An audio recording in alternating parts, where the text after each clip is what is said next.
Today we are going to celebrate the birthday of Mahavira.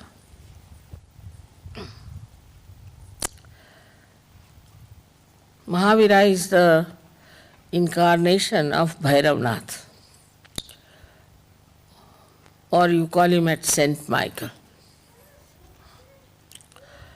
Now these two saints, as you know, one is the Gabriel, Hanumana, and another is Saint Michael. One is placed on the Pingala Nadi and another one, Saint Michael, on the Ida Nadi. So, Mahavira had to go through lots of search. Of course, he was a angel, but came as human being. And he had to find out the thing of the left side and how the left side acts. It's a very complicated thing, left side. It's much more complicated than right side. On the left side, we have also 7 nadis.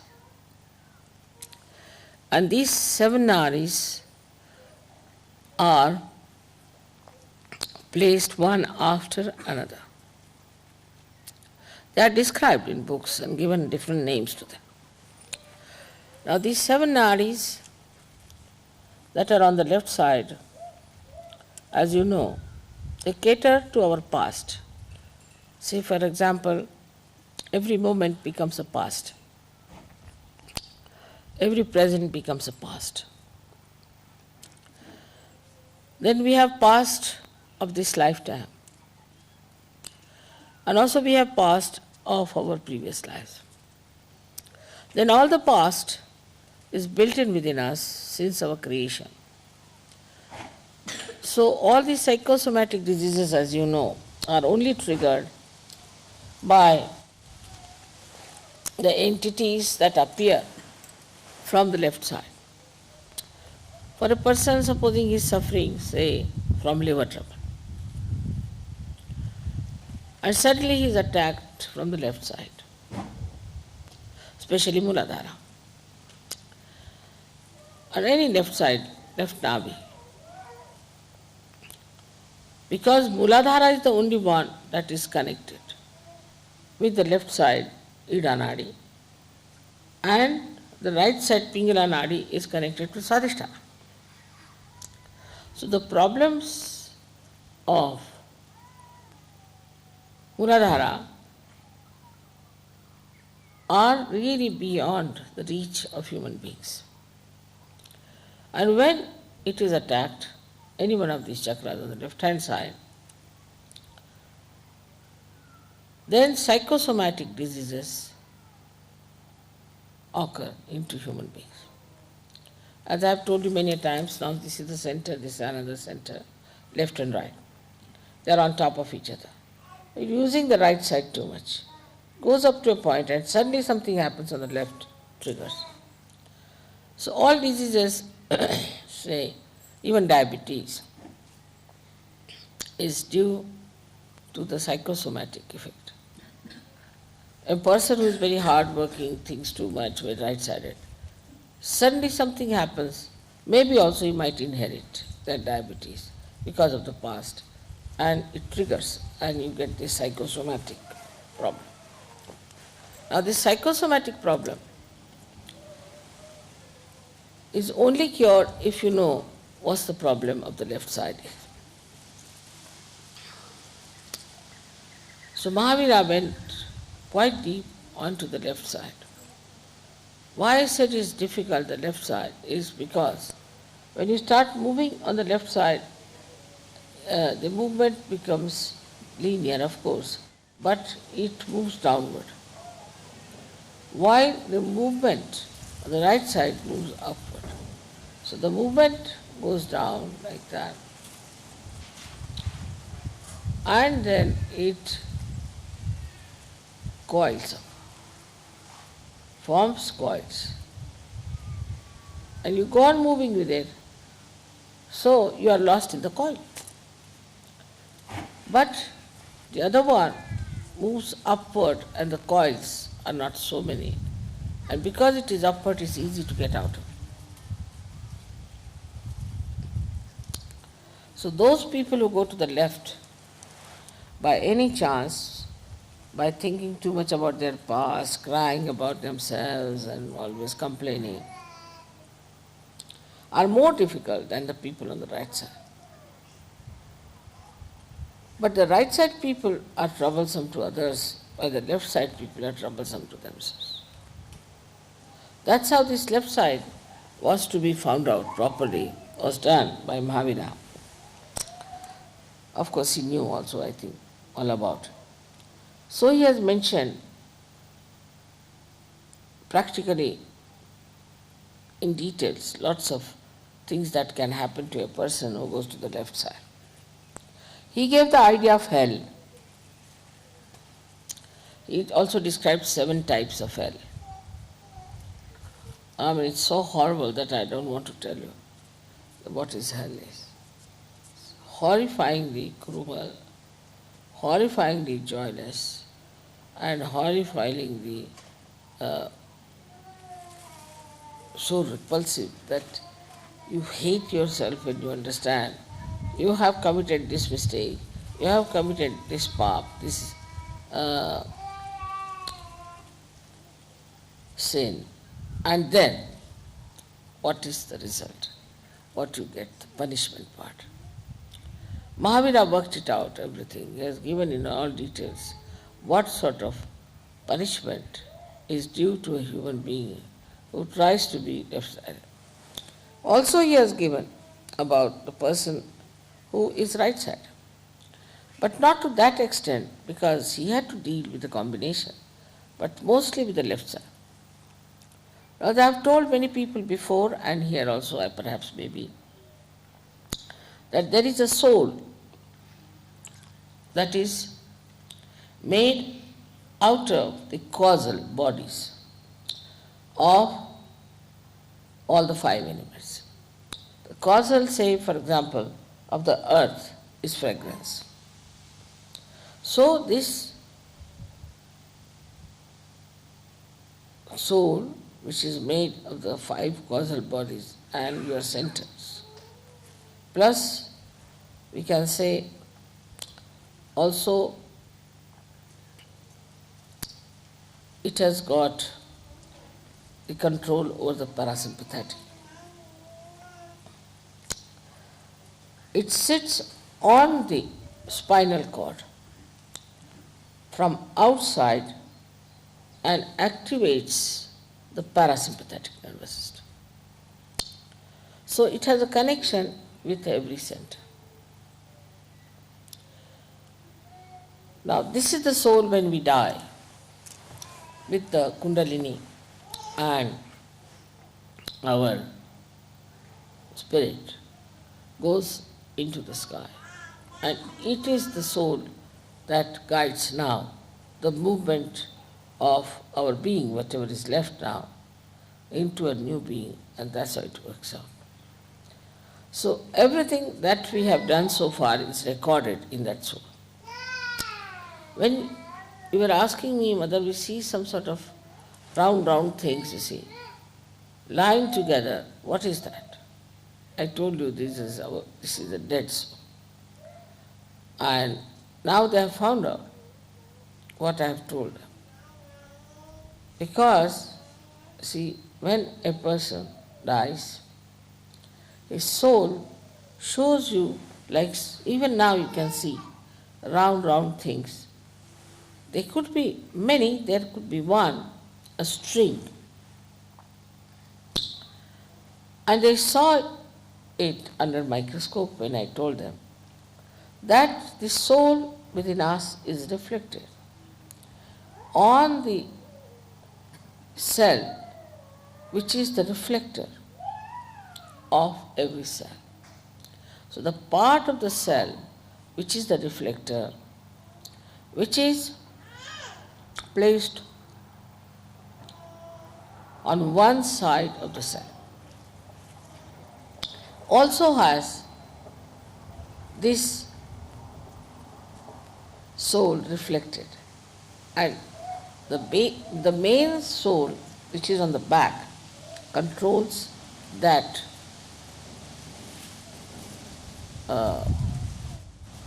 reflected soul which looks after every cell. Now they have found out that there is in that reflector this kind of 7 loops. 7 loops because it sits on the 7 chakras and the Muladhara. Now what he found out, that when people die, then some of the souls are born again just after a few days. These people are just very ordinary type of people. That's how we brought in a kind of category. So they are the people who have died. They are of a category, one category, where they exist for a very short time in the collective subconscious, and then they take their rebirth. They are very ordinary people, aimless, useless people. But there are some souls, when they die, they just hang in the air, and they are just waiting to find out somebody who will fulfill their desires, which are not yet fulfilled. Like there's a drunkard, and a drunkard can join another human being who is living, who would like to drink. So once he starts getting this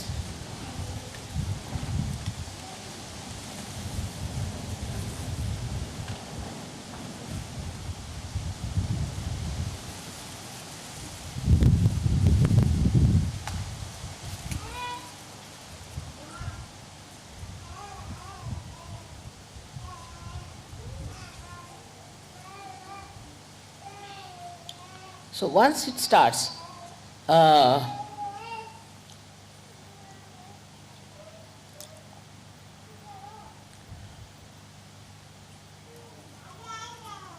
getting into the habit of drinking, some of these souls can just jump on that person. And when they jump on that person, they can make him a real drunkard. I remember of a lady who was a very short, petite person, came from Cuba, in America when I went first. And she told me that she is very sick of herself. Her husband told me that she can take 1 whiskey bottle full, neat sometimes. Looked at her, such a little thing, I said, how can she do it? So I put a bandhan on her, and I saw a huge, big Negro standing behind her. So I said, do you know some Negro? Immediately she jumped on me. She said, Mother, you see that one? You see that one? That's the one who drinks, not me. Of course, I cured her, and after that she gave up drinking completely. So, whenever you start getting into a habit in a bad way, you lose complete control of yourself, and a spirit sits on you and it controls you. And when it controls you, you do not know how to get rid of any habit. That's why it's difficult to get rid of habits. Now in Sahaja Yoga, when the Kundalini rises, what happens? That these spirits, these dead spirits, leave you, and you become all right, and you give up. That's how it works.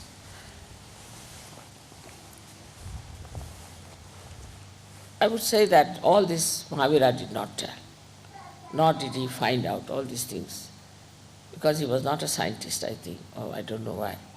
But what he has talked about is the hell. And he has said that if you do this kind of a thing in your lifetime, then what kind of a hell you will get. And he has described the hell in a very, I should say, openly and in a very detailed manner.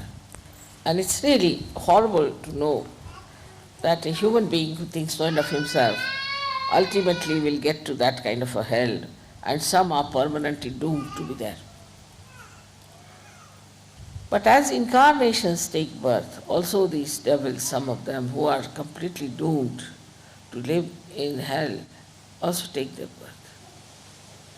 And when they take their birth, they try to trouble us. And they can take birth as you know, as our gurus and things and everything is happening now. You find it how these people are taking their birth and how they are misleading us. How they are using the left swadhisthana, or we can call it the left side, just to immobilize us completely. So when a person is possessed, as you must have seen, a person gets possessed, he cannot feel vibrations.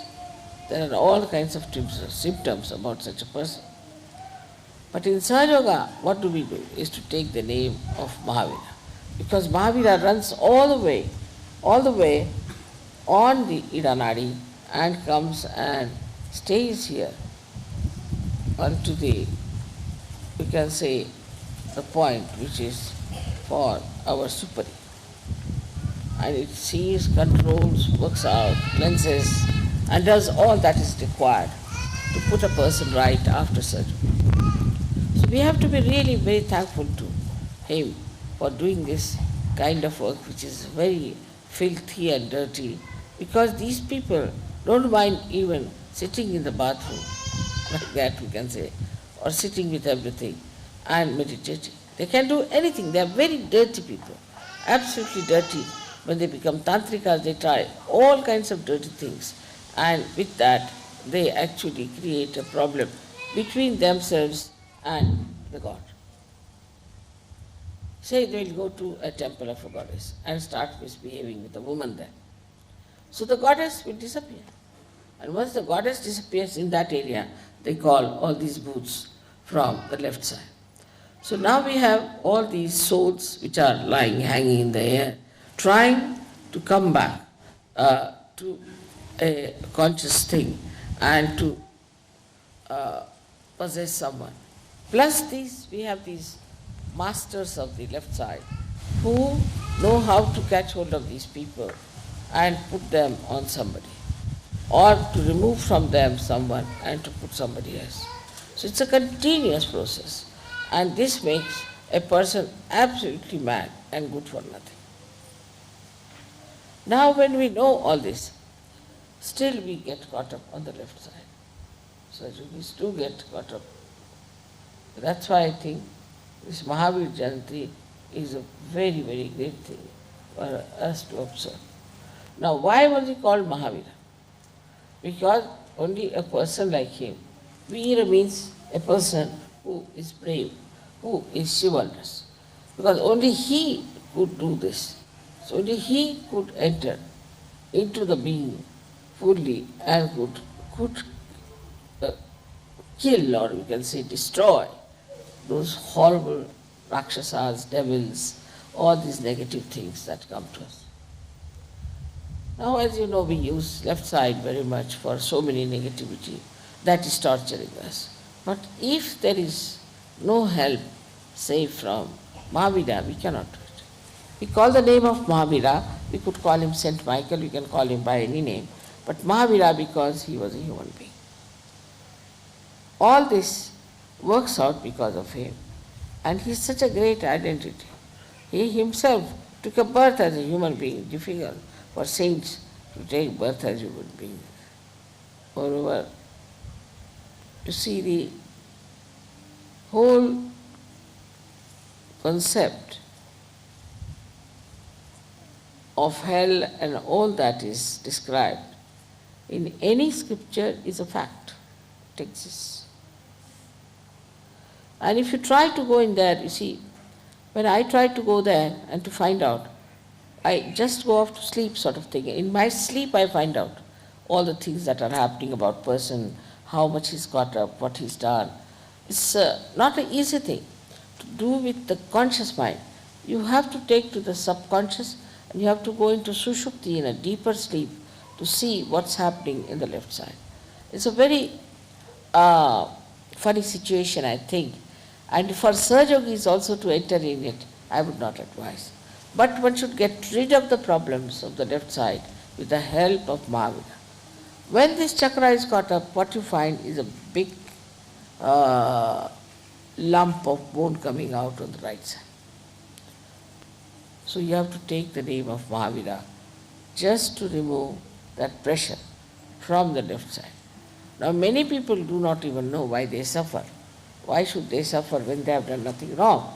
Because they are possessed.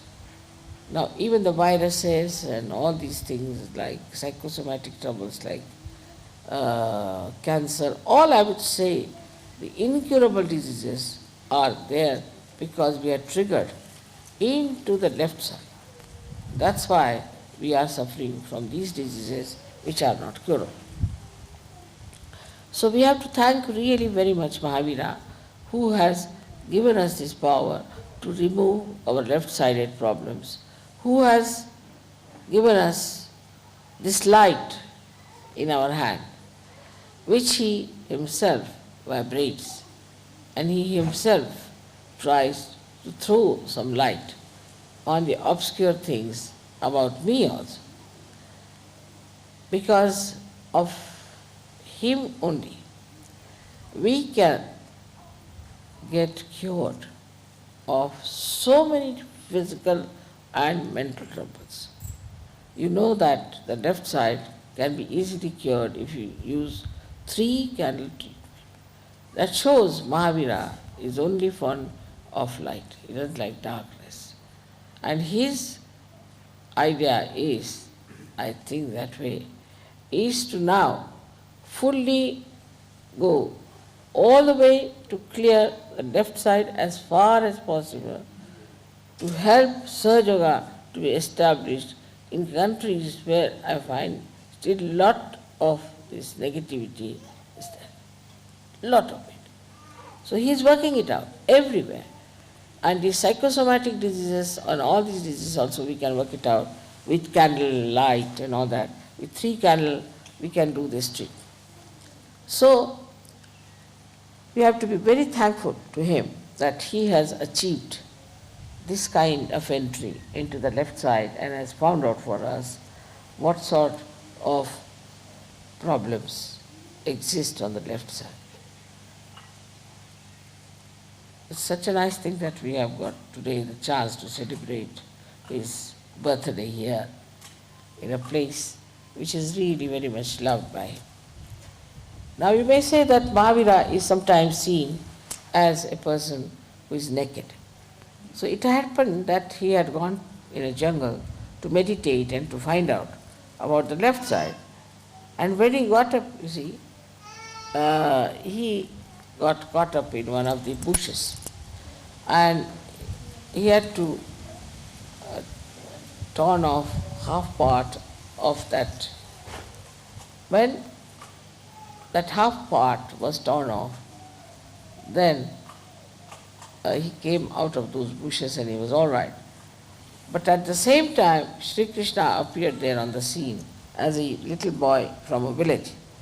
And he said that I am a poor man. This little boy said, I am a poor person, I have nothing with me. You are a king, you can always get your clothes. Why don't you give me this half cloth that you have? And they say so that it was given to this boy and who ran away. He was nobody else but Sri Vishnu. And this, you see, Vishnu took away that cloth, and hardly for about 2 seconds or 3 seconds, because he was a king, you see. And he hid himself with leaves and went to his palace and got dressed. But imagine the people, how negative they are. They just walk without clothes. Jainis, they have, you see, all kinds of taboos against all the worms, everything. It's said, these people have started, that if you do not respect these little animals, like you can say, even serpent, or any animal which is troublesome and bad, but is a human, is a living thing, so is to be preserved. Now these Jains are mad. I told you that they have gone to such a limit of vegetarianism that they try to save even the bugs, put the bugs in a hut. And the hut has got a Brahmin there. Now these bugs suck the blood of this Brahmin. And once the Brahmin is completely, I should say, sucked in by these bugs, they fall on the ground. Then they allow the Brahmin to come out and they give him a lot of dakshina, means they give him money as a reward for helping the bugs to suck his blood. This kind of vegetarianism is there. Beware of vegetarians. You see, even Hitler was a vegetarian. So you can imagine what sort of a vegetarianism it is. All these fads of vegetarianism and all that are not at all required. And that's what Mahavira showed in his life, that it is not at all important to bother about food, what issue. See, the whole theory of this vegetarianism has gone to such a nonsensical limits that I have told people that we should give up vegetarianism completely. Now also see the juxtaposition of what he wanted to do. If you do not eat proteins, you cannot fight booths. A person who has booths in him must eat a lot of proteins, not carbohydrates, but proteins, so that it can fight those left-sided enemies. But here it is, they have to be vegetarians. Now imagine there are left-sided enemies within them and they want to be vegetarians. Finished. How will they fight it?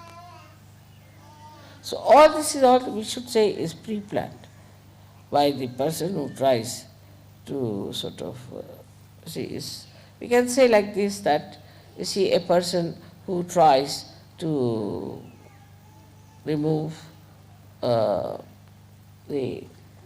we can say that the person who tries to make these lower animals live rather than human beings. You see, there are persons, this is the stupid thing they do.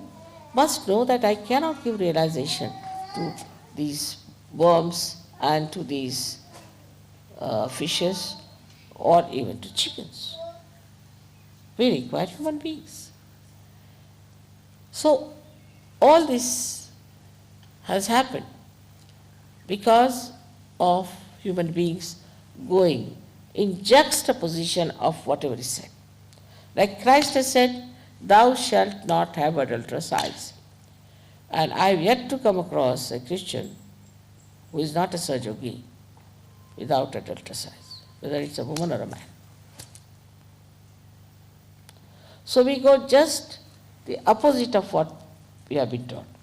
In the case of same thing happened, that Mahavira, what he tried to do was absolutely killed by these people who are trying to make this vegetarianism as a big religion.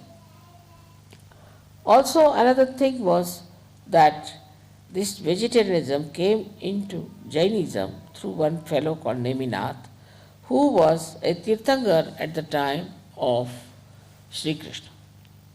He was to be married. In those days they were married, not only but they were eating all kinds of meats. And so many lambs and goats came for the wedding of this man. So he felt that Uparati, we call it, he didn't like, he was disgusted, he was frustrated with that. With that frustration, what did he do? He said, I will not eat meat. And that's how vegetarianism started among Jainis. And that's how it's still going on. And these Jainis, I find, are the joyless people, absolutely joyless. They are so much fond of money, they run after the money, and they go on behaving in such a peculiar way that you can't understand. I mean, they are human beings, but the way they behave, you cannot understand them. They are not normal people. So we realize that despite all that Mahavira worked out, still the people are supposed to be his disciples. They are Jains, and they are like this. So what we have to do now is to understand that in Sahaja Yoga we better not do something of that kind. Whatever you are told, you have to understand why it is so. You know the modus operandi, you know each and everything about Sahaja Yoga. You know the whole subject. So it's not proper for you to, in any way, to succumb to any such arguments or any such big talks or big advertisement and take to something that is wrong. It's very important.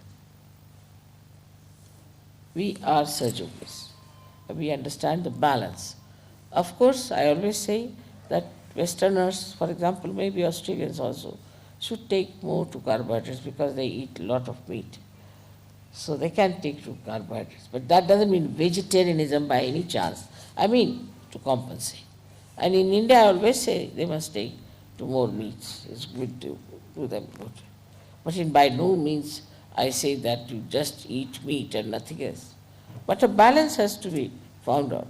And once you strike it, then you'll be surprised that you'll feel so relaxed, so much better, so much enlightened, and the vibrations will flow much better than normal. So for food, you have to be careful.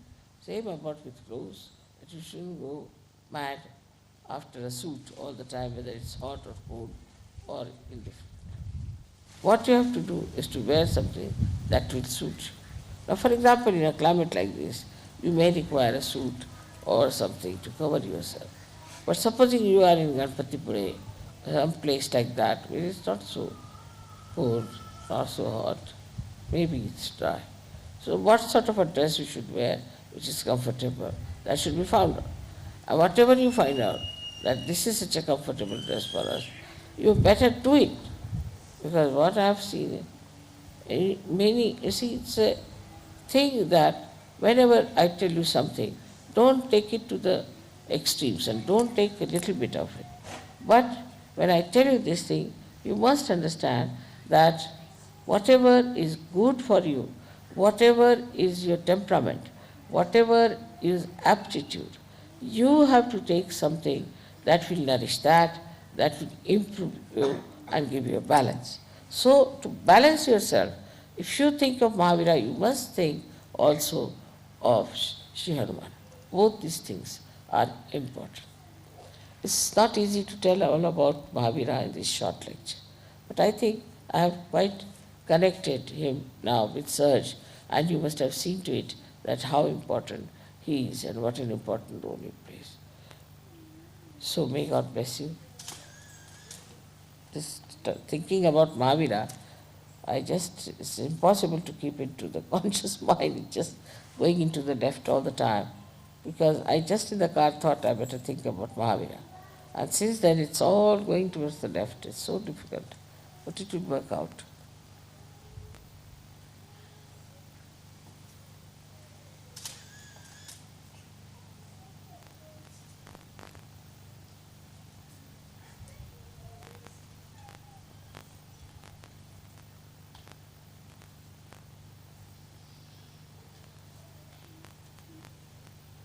My God.